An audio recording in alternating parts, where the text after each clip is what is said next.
Hello, Colin. Hi, Emma. Nice to see you. I know that you wrote a wonderful book about leadership. Tell me, what is the book about?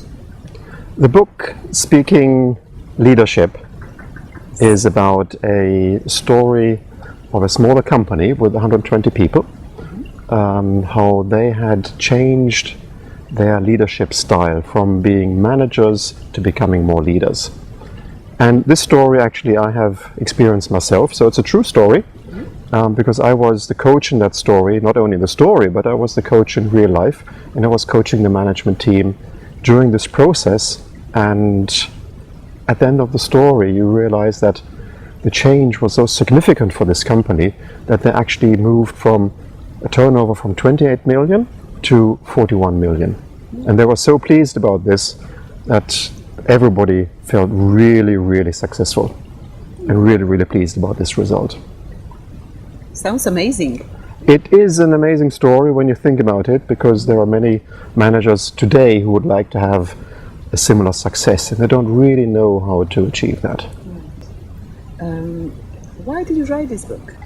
I wrote this book out of my personal experience, actually, because like 15 years ago, my family and I we moved to France. Okay. And before I moved to France, I was working in a multinational company, and I was responsible for marketing and some technical support, and I was like many other professional people doing my job. Okay. And when I moved to France, I had the opportunity to become a manager of a department, which was for me a career move. So it was very interesting, very challenging.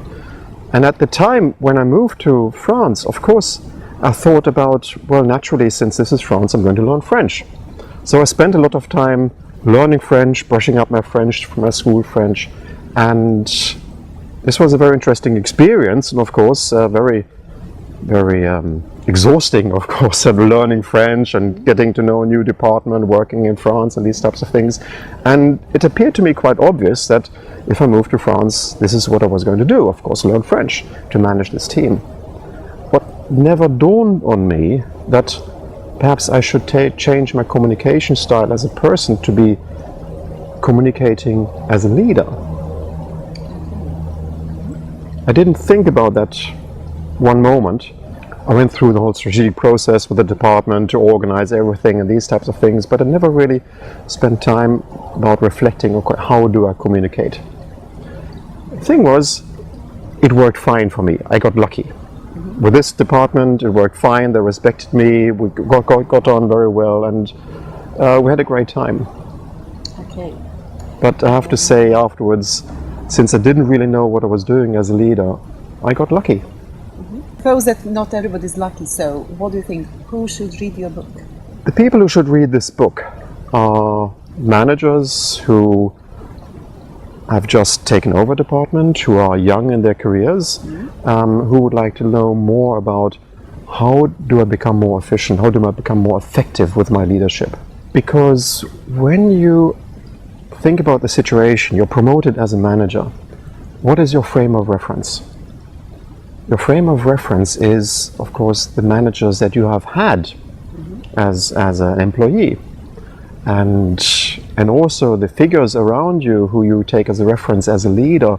They could be your parents, they could be your teachers, and you have to think about the fact, what type of leadership did they give you that you can copy?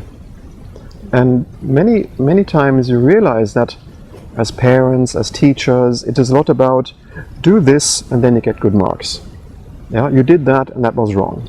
Let me show you how to do these things. And this creates a kind of perception that when I'm a leader, I'm used to this type of leadership from my past, and everybody thinks that this is the way a leader should communicate. But we all have stories when a leader or a manager has irritated us. When they were too much pointing on what we should be doing, and they were too instructive, and they're too critical, and they knew everything better and was adding things here and adding things there, what we should do, and told us what the goals were, and we didn't really have a dialogue about these things, and we felt that we're not respected, and we get the impression that we're not really worth enough. to feel comfortable and to feel happy. I wonder, what could the reader expect? When reading the book, you will realize that there are many things that have an effect on the communication, and many things that have an effect on the communication as a leader. And surprisingly, these are never the big things. This is the way how to do it. It's the small things that make the difference in the communication. I had the wonderful opportunity to coach managers, to coach even trainers, to be more accurate in their leadership, in their communication as a leader. Because when you observe sometimes a trainer or another leader and you observe the reaction of the team, suddenly you realize that whatever the manager communicates, whatever the leader communicates, most of the time the team does exactly what he says or she says. So that means that if the leader is unclear in his or her communication, then the group is unclear about what should they do. And if the leader doesn't give enough support to the people feel that they're left alone and the leader doesn't care.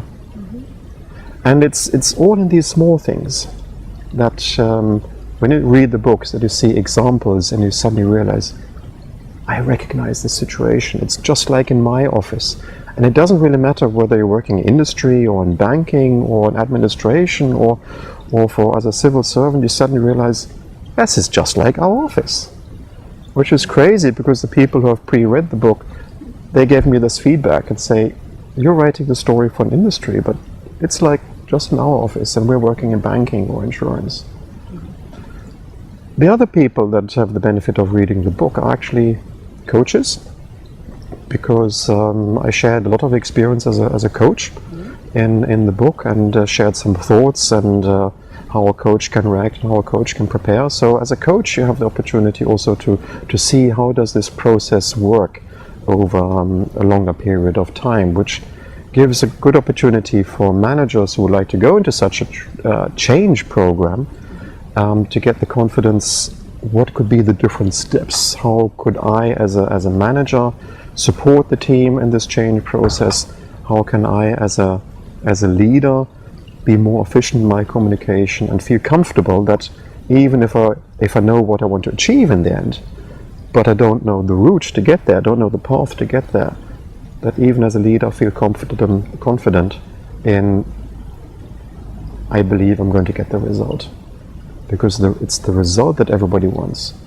If you read this book, you realize that all of a sudden this company changed from 28 million going to 41 million without any investment, without any restructuring. They were not sitting in a recession when they started off. The recession came in between. Exactly. So these are the results that all managers want. And if you read the book, you suddenly realize there's a way to achieve that's what everybody's expecting, the cultural change. Everybody knows how to do a structural change and move around desks in the office and draw new boxes in the organization, and they hope to get the result that is described in this book. And I have the last question. It's what should be the next step for the reader? It's a coaching question, actually. Yes, the next step for the reader in this book, and of course everybody will realize that, first of all, that this is a goal that they would like to achieve for their company, for their department. It doesn't really matter where you start with where you are as a leader, where you want to start, whether you want to start with your team at home as a family, or whether you want to start with your team as a department. Somewhere you would like to start. And there are two ways you can take the next step. You can, of course, use the language book, the 4 sides of leadership as a language, where you can look at the different elements, how you can say things. There is a well-developed structure of models and methods and tools that you can learn step by step. And the language of leadership goes through these different steps with examples how you can learn that. Or, which is another way, of course, you can ask a coach, like yourself, Emma. You're a coach. So people could turn to you and ask, well, Emma, how can you help me, guide me through this process? Actually, I had the opportunity to pre-read this lovely book, and it is global.